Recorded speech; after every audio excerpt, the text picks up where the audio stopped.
আজকে আমি আর মাছ রান্না করব।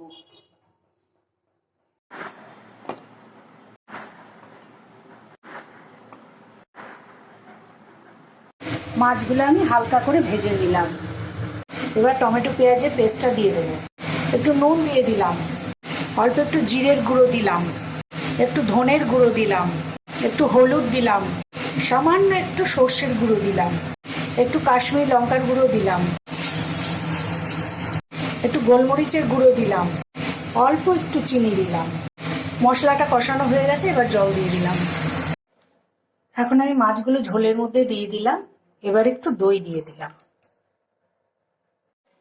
এখন আর নাড়াচাড়া করবো না, একটু চাপা দিয়ে রাখবো, আস্তে আস্তে ফুটবে। এটাই হলো আর মাছের ঝাল। খেতে দারুণ লাগে, খুব সুন্দর।